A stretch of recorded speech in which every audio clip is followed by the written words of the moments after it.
Cuando cae la noche, las leyendas despiertan, sombras que susurran tu nombre, pasos que te siguen en la oscuridad y secretos que jamás debieron contarse. Bienvenido a un lugar donde el miedo es real y las historias no tienen final feliz. Si te atreves a escuchar hasta el final, dale like, suscríbete y acompáñame en cada relato.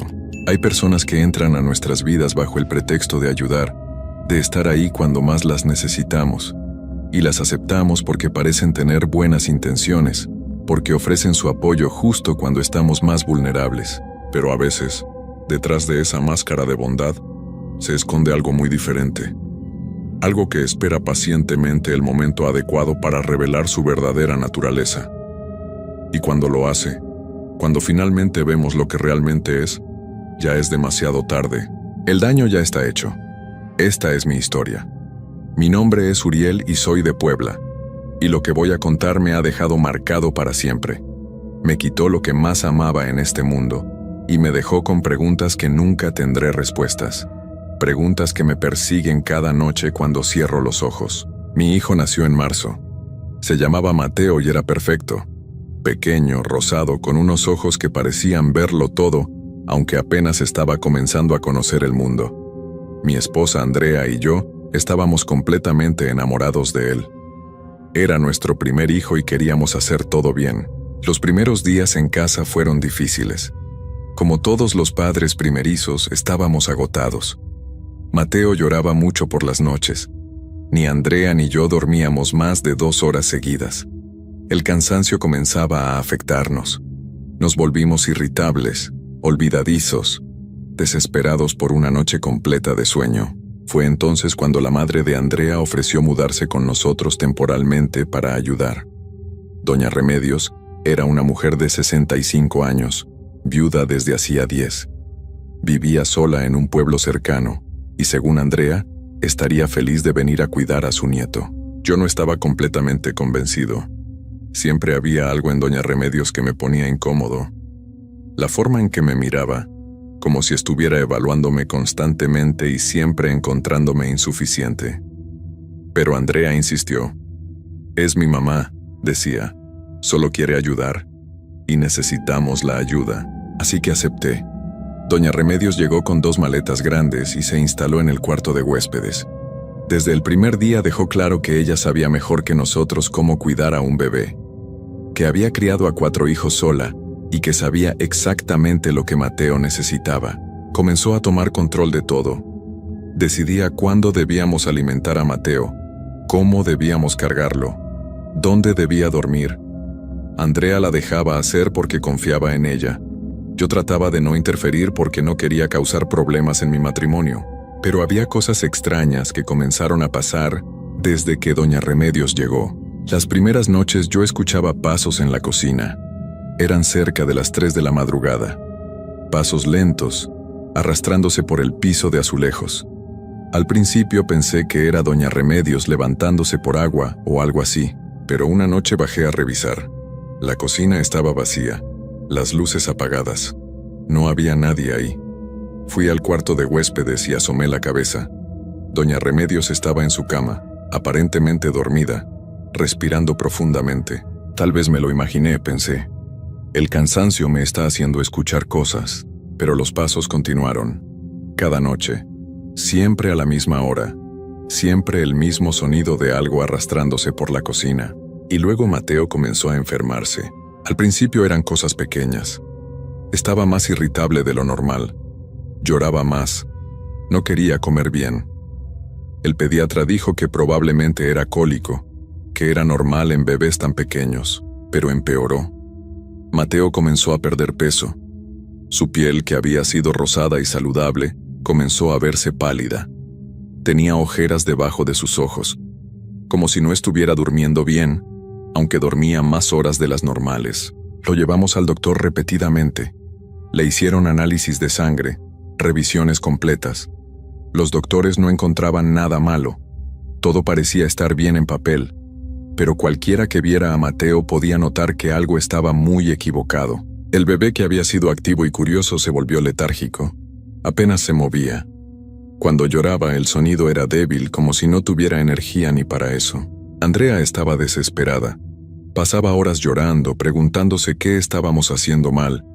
Doña Remedios la consolaba, diciéndole que algunos bebés eran así, que era solo una etapa, que pasaría, pero yo notaba algo más. Notaba que Mateo parecía empeorar justo después de que Doña Remedios lo cargaba, que cuando ella pasaba tiempo con él, el bebé quedaba más pálido, más débil. Traté de hablar con Andrea sobre esto. Le sugerí que tal vez su madre debería regresar a su casa, que tal vez necesitábamos manejar esto solos. Andrea se enojó conmigo. «Estás culpando a mi mamá», gritó. «Ella está aquí ayudándonos y tú la estás acusando ¿de qué exactamente? De hacer que nuestro hijo se enferme. Estás loco». No pude discutir más. No tenía pruebas. Solo tenía una sensación en mi estómago que me decía que algo estaba profundamente mal. Decidí vigilar. Esa noche me quedé despierto, sentado en la sala a oscuras, esperando. Quería ver quién o qué estaba haciendo esos pasos en la cocina cada madrugada. Las horas pasaron lentamente. Andrea estaba dormida en nuestra habitación, Mateo en su cuna, y Doña Remedios supuestamente en el cuarto de huéspedes. Cuando el reloj marcó las 3 de la mañana, escuché la puerta del cuarto de huéspedes abrirse. Mi corazón comenzó a latir más fuerte. Me hundí más en el sillón, tratando de hacerme invisible en la oscuridad. Vi la silueta de Doña Remedios salir del cuarto, pero había algo extraño en la forma en que se movía. No caminaba normalmente. Se movía de una forma rara, antinatural. Conforme se acercaba a la cocina pude ver mejor. Y lo que vi hizo que se me congelara la sangre. No estaba caminando. Se estaba arrastrando, en 4 patas como un animal, pero no como un animal normal. Su cuerpo estaba torcido, los brazos y piernas doblados en ángulos que no eran naturales, la espalda arqueada hacia arriba de forma imposible. Se arrastró hacia la cocina haciendo ese sonido que había estado escuchando todas las noches. El sonido de manos y rodillas raspando contra el piso. Quise levantarme, gritar, hacer algo, pero estaba paralizado por el terror. Solo podía observar mientras esa cosa que parecía mi suegra se movía por la casa, pero no se detuvo en la cocina. Continuó arrastrándose hacia el pasillo, hacia la habitación donde dormía Mateo. Eso me hizo reaccionar. Mi hijo. Esa cosa iba hacia mi hijo. Me levanté del sillón lo más silenciosamente que pude. La seguí manteniendo distancia. Mi mente corría, tratando de entender qué estaba pasando. ¿Qué era eso que se movía como mi suegra pero claramente no era humano? Vi cómo entraba a la habitación de Mateo. La puerta quedó entreabierta. Me acerqué lentamente y miré por la rendija. Lo que vi me destruyó. La criatura estaba junto a la cuna. Había vuelto a una posición semi-erguida, sostenida de forma imposible. Se inclinaba sobre Mateo y estaba haciendo algo. No puedo describirlo exactamente porque mi mente se negaba a procesar lo que veían mis ojos. Pero parecía como si estuviera absorbiendo algo. No algo físico, sino algo más. Como si estuviera extrayendo la energía vital de mi hijo. Mateo no lloraba, no se movía. Solo yacía ahí mientras esa cosa se alimentaba de él. Podía ver a mi hijo volviéndose más pálido con cada segundo que pasaba.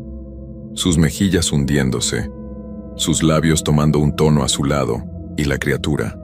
Su piel se volvía más firme, más joven, como si lo que le estaba quitando a Mateo se lo estuviera dando a ella. Finalmente encontré mi voz.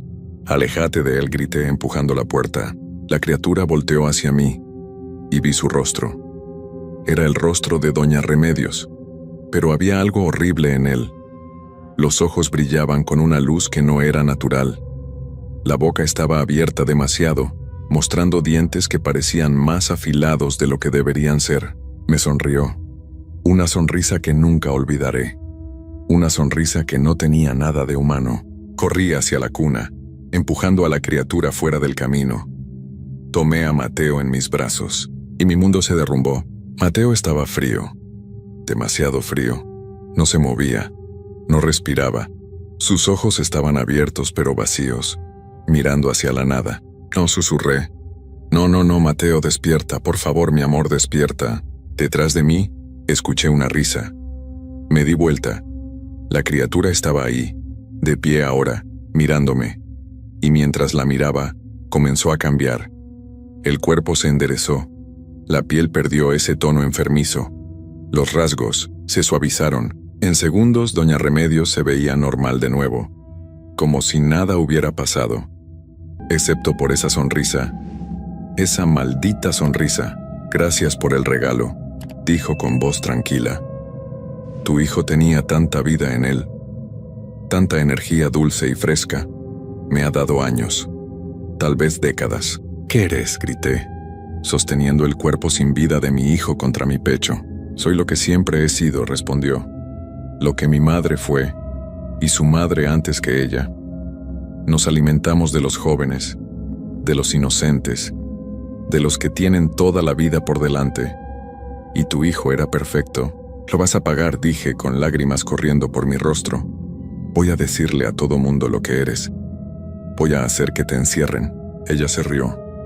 Puedes intentarlo, pero ¿quién te va a creer? Dirán que estás loco de dolor, que inventas historias para lidiar con la pérdida de tu hijo, y yo seguiré siendo la abuela afligida que perdió a su nieto. Comenzó a caminar hacia la puerta.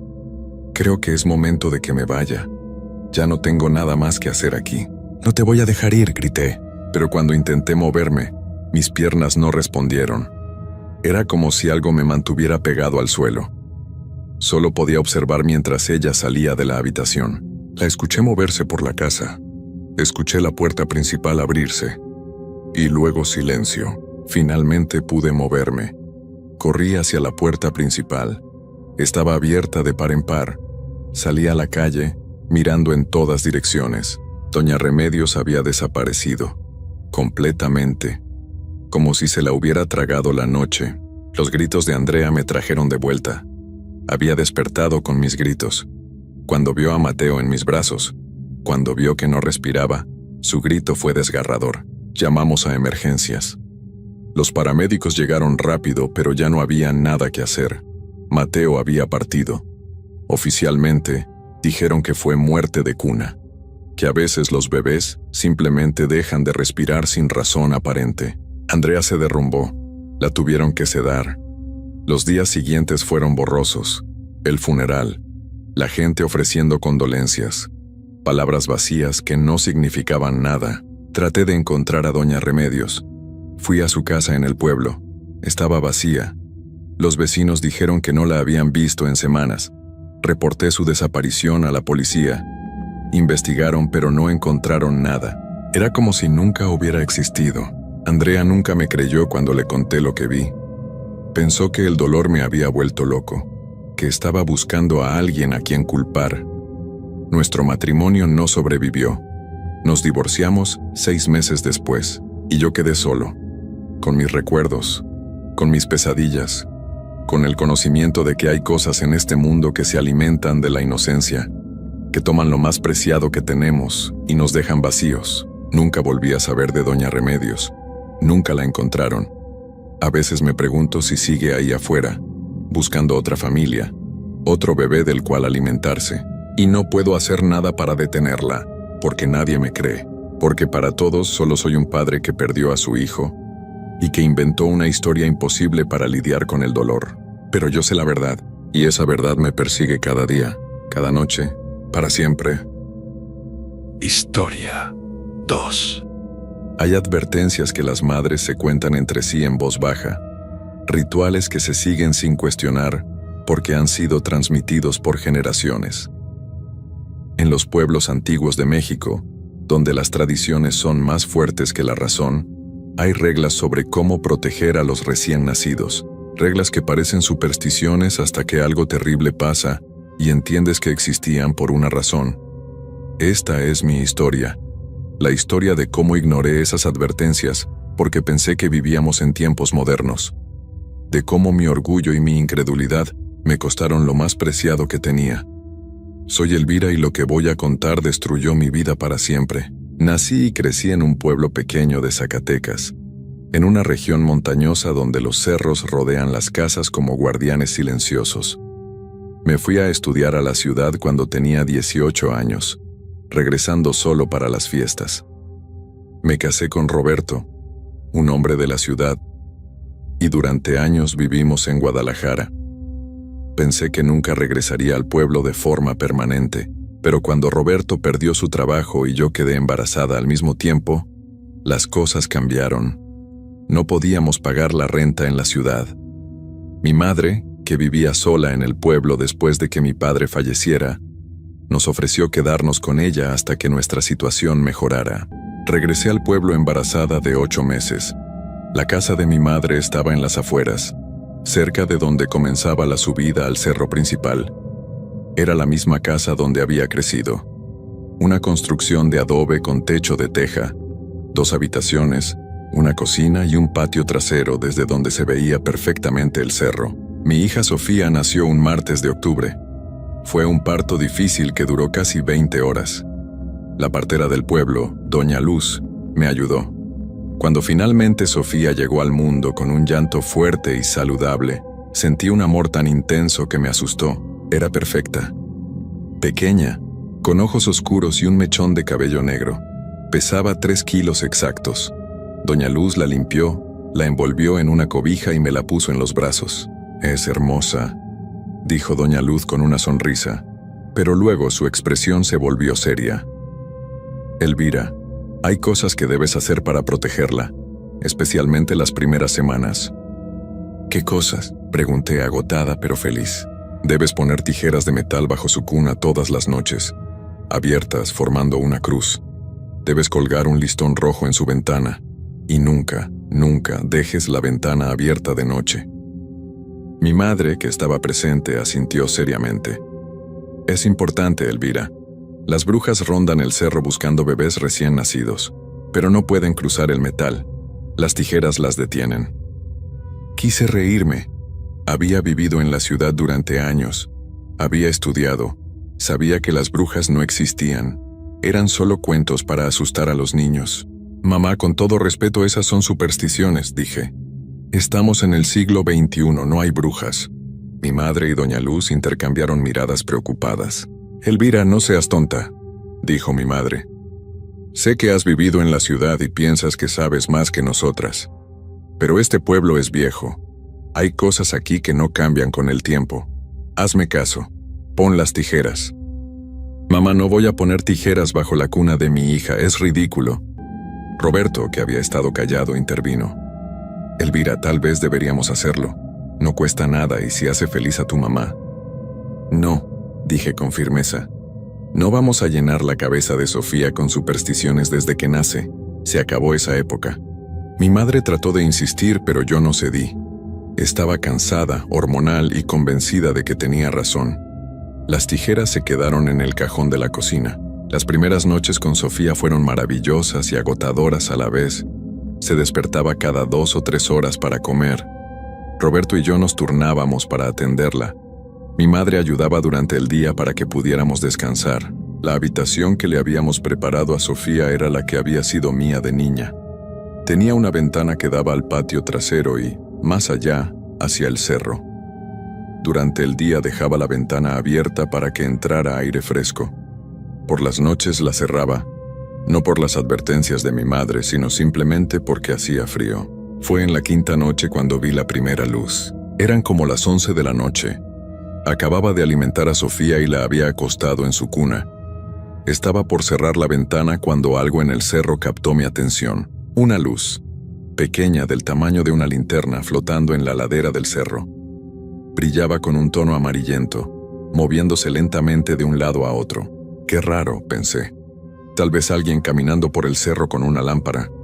Aunque era tarde para que alguien estuviera ahí arriba, cerré la ventana y me fui a dormir. La noche siguiente la luz apareció de nuevo. Esta vez eran 2.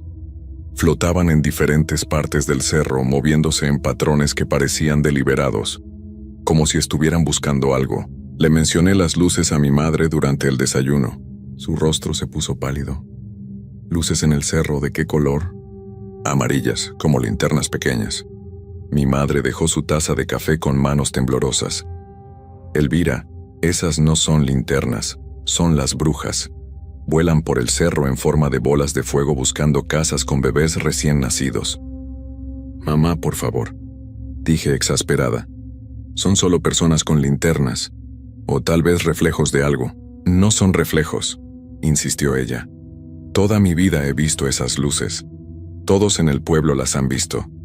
Y cuando aparecen, hay que tener mucho cuidado, especialmente si hay un bebé en la casa. Suficiente, dije, levantándome de la mesa. No voy a seguir escuchando esto. Pero esa noche, cuando las luces aparecieron de nuevo, eran 3, y se habían acercado. Ya no estaban en lo alto del cerro. Ahora estaban a media ladera, más cerca del pueblo, más cerca de mi casa. Las observé desde la ventana de la habitación de Sofía. Se movían de forma extraña, no como si alguien las estuviera cargando. Flotaban, subían y bajaban, se movían en círculos. Un escalofrío recorrió mi espalda, pero lo ignoré. Tenía que haber una explicación racional. Durante los días siguientes las luces seguían apareciendo cada noche. Y cada noche estaban un poco más cerca. Ahora podía ver 4, a veces 5 de ellas. Se movían entre los árboles en la base del cerro. Roberto también las había visto. Es extraño, admitió, pero tiene que ser algo natural, tal vez gases del suelo que se encienden con el oxígeno o algo así. Quise creerle, pero una parte de mí comenzaba a dudar. Mi madre ya no mencionaba las luces, pero la veía mirando hacia el cerro con expresión preocupada. Una tarde la encontré en la habitación de Sofía con un par de tijeras en la mano. ¿Qué haces?, me pregunté. Solo revisando que todo esté bien, dijo, escondiendo las tijeras detrás de su espalda. Mamá, no vas a poner esas tijeras bajo la cuna, ya te lo dije. Ella me miró con ojos llenos de preocupación. Elvira, las luces se están acercando. Lo sabes, ¿verdad? Cada noche están más cerca de esta casa. De Sofía.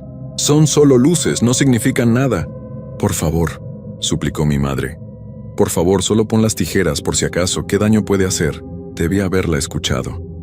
Debí haberle hecho caso. Pero mi orgullo era más fuerte que mi sentido común. No, dije firmemente. Y si vuelvo a encontrarte tratando de poner cosas en la habitación de Sofía, te pido que te vayas de aquí. Mi madre se fue de la habitación llorando. Roberto me dijo que había sido muy dura con ella, pero yo estaba convencida de que tenía razón. Esa noche las luces estaban al pie del cerro, tan cerca que podía verlas claramente desde la ventana. Eran 6 ahora. Se movían entre los árboles justo en el límite donde terminaba el monte y comenzaba el terreno del pueblo, y parecían estar concentrándose en una dirección, hacia mi casa. Por primera vez sentí miedo real. Había algo antinatural en la forma en que se movían, como si tuvieran propósito, como si supieran exactamente a dónde iban. Roberto también lo notó. Tal vez deberíamos llamar a la policía, sugirió. Si son personas merodeando, podrían ser peligrosas. ¿Pero qué les diríamos? Que había luces flotando cerca de nuestra casa. Nos tomarían por locos. Esa noche no dormí bien. Me despertaba cada hora mirando por la ventana. Las luces seguían ahí, moviéndose lentamente entre los árboles, acercándose cada vez más. A la mañana siguiente mi madre me encontró en la cocina.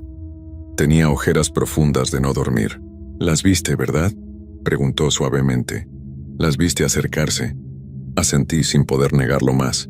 Elvira, por favor, solo pon las tijeras, solo esta noche, para que puedas dormir tranquila, para que yo pueda dormir tranquila.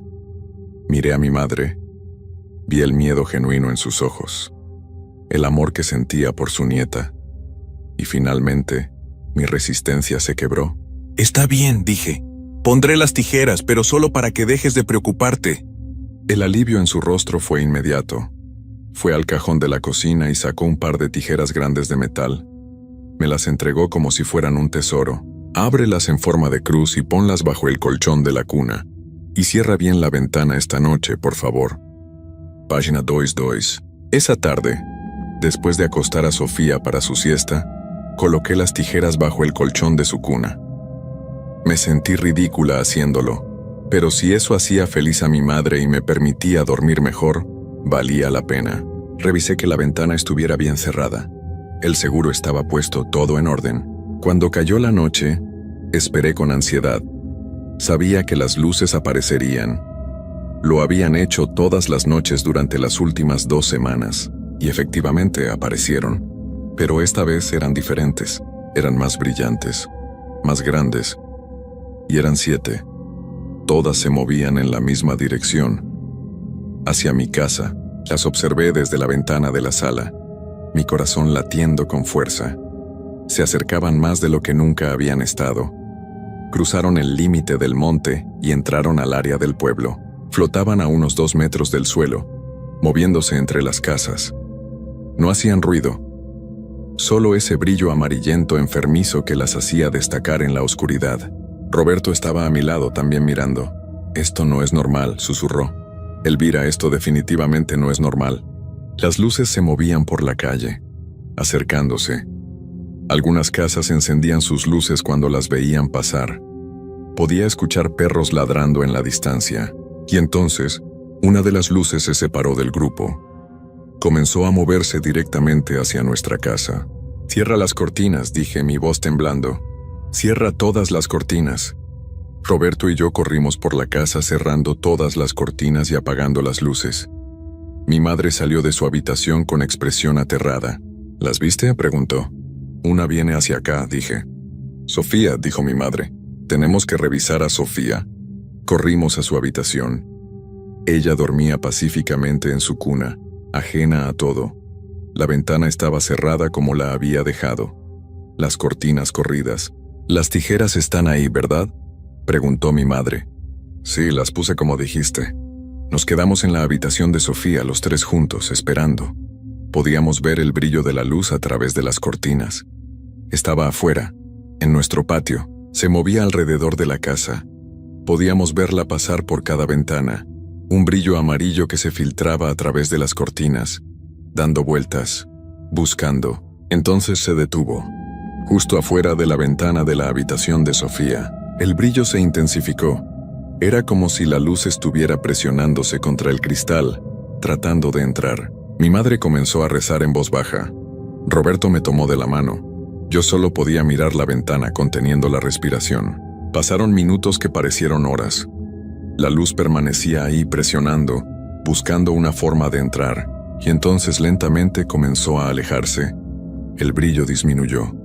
Se alejó de la ventana, del patio, de la casa. Esperamos en silencio hasta que el brillo desapareció por completo. Hasta que estuvimos seguros de que se había ido. «Se fue», susurró Roberto. «Las tijeras funcionaron, tu madre tenía razón». Mi madre me miró con ojos llenos de lágrimas. «¿Me crees ahora?». Asentí sin poder hablar. Finalmente lo entendía. Las advertencias eran reales. Las brujas eran reales. «Lo siento, mamá», logré decir. «Debí haberte escuchado desde el principio». Esa noche ninguno durmió. Nos quedamos despiertos, vigilando. Las luces no regresaron esa noche. Cuando amaneció, todos suspiramos con alivio. «Tal vez se rindieron», dijo Roberto. «Tal vez ahora nos dejarán en paz». Quise creerlo. Pero una semana después las luces regresaron. Esta vez aparecieron sin previo aviso. No había sido un acercamiento gradual como antes. Simplemente aparecieron una noche, 8 de ellas, flotando alrededor de nuestra casa. Y ahora sabía lo que eran. Sabía que eran brujas buscando a mi hija. El conocimiento hacía el miedo mucho peor. Todas las noches, sin falta, revisaba las tijeras bajo la cuna de Sofía. Me aseguraba de que la ventana estuviera bien cerrada. Y todas las noches, las luces aparecían, rodeando la casa, presionando contra las ventanas, buscando una forma de entrar. Esto continuó durante 2 semanas más. 2 semanas de terror nocturno, de no dormir, de vigilar constantemente. Sofía tenía ahora 1 mes de edad. Era un bebé saludable y feliz durante el día. Pero yo estaba exhausta. Las noches sin dormir me estaban pasando factura. Fue una noche cuando cometí el error que me perseguirá el resto de mi vida. Había sido un día particularmente difícil. Sofía había estado inquieta, llorando más de lo normal. Yo estaba agotada, física y emocionalmente. Roberto había tenido que ir a la ciudad para una entrevista de trabajo y no regresaría hasta la mañana siguiente. Eran solo mi madre y yo en la casa con Sofía. Acosté a Sofía en su cuna alrededor de las 8 de la noche. Estaba tan cansada que apenas podía mantener los ojos abiertos. Revisé las tijeras. Estaban ahí, bajo el colchón. Revisé la ventana. Y ahí fue donde cometí mi error. La ventana estaba cerrada, pero el seguro no estaba completamente trabado. Debí haberlo notado. Debí haberlo revisado 2 veces como siempre hacía, pero estaba tan cansada. Y pensé que la ventana estaba bien porque estaba cerrada. El seguro parecía estar en su lugar. Me fui a mi habitación, me dejé caer en la cama y me quedé dormida casi instantáneamente. Desperté de golpe horas después. No sabía que me había despertado, solo que algo estaba mal, muy mal. Miré mi reloj, eran las 3 de la mañana. Salté de la cama y corrí a la habitación de Sofía. La puerta estaba entreabierta. La había dejado completamente abierta. Entré corriendo y lo que vi me detuvo en seco. La ventana estaba abierta, completamente abierta. Las cortinas se movían suavemente con la brisa nocturna que entraba, y en la habitación, flotando sobre la cuna de Sofía, había una luz. Una bola de fuego amarilla que brillaba con intensidad, suspendida en el aire, pulsando como si respirara. ¡No!, grité corriendo hacia la cuna. La luz se elevó rápidamente, salió por la ventana y desapareció en la noche. Me asomé afuera buscándola, pero ya se había ido. Mi madre entró corriendo a la habitación. ¿Qué pasó? ¿Qué fue ese grito? La luz, jadeé. Estaba aquí, en la habitación, sobre la cuna de Sofía. Ambas nos giramos hacia la cuna. Sofía estaba ahí, acostada exactamente como la había dejado, con su pijama rosada, su cobija sobre ella, pero algo estaba mal. Me acerqué a la cuna con manos temblorosas. Toqué a Sofía. Su piel estaba fría, demasiado fría. «Sofía», susurré sacudiéndola suavemente. «Sofía, despierta». No se movió. No hizo ningún sonido. La tomé en mis brazos. Su cuerpecito estaba rígido. Sus ojitos estaban abiertos pero vacíos. Y sus ojos... Dios, sus ojos brillaban. Con el mismo brillo amarillento de las luces del cerro. Como si algo de esa luz se hubiera quedado dentro de ella. «Sofía», grité sacudiéndola con más fuerza. «Sofía, por favor». Mi madre tomó a Sofía de mis brazos. Revisó su pulso. Puso su oído contra su pecho. «No respira», dijo su voz quebrándose. «Elvira, no está respirando». Comenzó a hacerle respiración boca a boca, compresiones en el pecho, todo lo que sabía hacer. Pero Sofía no respondía. Llamamos a una ambulancia, pero tomó 40 minutos en llegar desde la ciudad más cercana. Durante todo ese tiempo, intentamos revivirla, pero era inútil. Cuando los paramédicos llegaron, solo confirmaron lo que ya sabíamos. Sofía se había ido. «Síndrome de muerte súbita del lactante», dijo el paramédico. «Pasa a veces sin razón aparente. Lo siento mucho». Pero yo sabía la verdad. No había sido muerte súbita. Había sido la bruja, la luz que había entrado por la ventana que yo había dejado mal cerrada. Los días siguientes fueron un borrón. El funeral, la gente del pueblo viniendo a dar el pésame, Roberto regresando para encontrar que nuestra hija había fallecido. La mayoría de la gente aceptó la explicación del médico. Muerte súbita. Una tragedia, pero algo que pasa. Nadie quería hablar de las luces, de las brujas, pero las mujeres mayores del pueblo sabían. Podía verlo en sus ojos cuando me miraban. Sabían lo que realmente había pasado, y me juzgaban por no haber seguido las tradiciones, por haber sido orgullosa, por haber pensado que sabía más que ellas. Mi madre nunca me lo dijo abiertamente, pero podía ver la culpa en sus ojos. La culpa de no haber insistido más, de no haber puesto ella misma las tijeras cuando yo me negué. Roberto y yo nos separamos 3 meses después. Él quería quedarse en el pueblo, intentar superarlo. Yo no podía. Cada día en esa casa era un recordatorio de mi fracaso, de mi hija perdida. Regresé a la ciudad, pero no hay ciudad lo suficientemente grande para huir de la culpa. No hay distancia suficiente para escapar de los recuerdos, porque cada noche cuando cierro los ojos, veo esa luz flotando sobre la cuna de Sofía. Veo sus ojitos brillando con ese resplandor amarillento. Veo la ventana que dejé mal cerrada. Y sé que fue mi culpa, completamente mi culpa. Las advertencias existían por una razón. Las tradiciones se seguían porque protegían. Y yo, en mi arrogancia, en mi convicción de que era más lista que las generaciones que vinieron antes, ignoré todo eso. Y mi hija pagó el precio. Han pasado 2 años desde esa noche. Vivo sola en un departamento en Guadalajara. Trabajo en una oficina. Voy a terapia. Tomo medicamentos para dormir, pero nada ayuda realmente. Porque sé que lo que pasó no fue una tragedia aleatoria. Fue consecuencia directa de mis decisiones, de mi negativa a escuchar, a creer. A veces en noches muy oscuras, miro por mi ventana hacia el cielo de la ciudad y juro que veo luces amarillas flotando entre los edificios, pequeñas bolas de fuego que se mueven con propósito. Sé que probablemente son solo luces de la ciudad, aviones, helicópteros, cosas normales, pero una parte de mí, la parte que sabe la verdad sobre lo que existe en este mundo, se pregunta si me están siguiendo. Si las brujas del cerro encontraron mi nuevo hogar, si están esperando que cometa otro error, que baje la guardia, aunque ya no tengo nada que puedan quitarme. Ya me quitaron lo más preciado, mi hija, mi Sofía.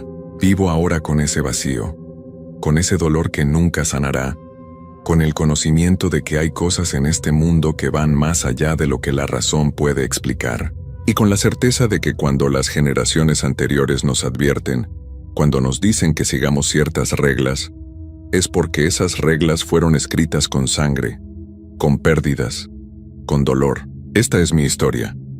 La comparto no para buscar perdón porque sé que no lo merezco. La comparto como advertencia. Si alguna vez tienes un bebé, si alguna vez alguien mayor te dice que pongas tijeras bajo la cuna, que cuelgues listones rojos, que cierres bien las ventanas, hazlo.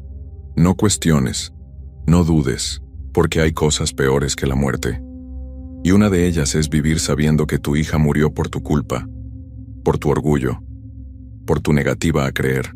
Las brujas son reales, las luces del cerro son reales, y cuando vienen por lo que quieren no hay nada que puedas hacer excepto haber seguido las reglas desde el principio. Yo no lo hice, y ahora vivo con las consecuencias, para siempre.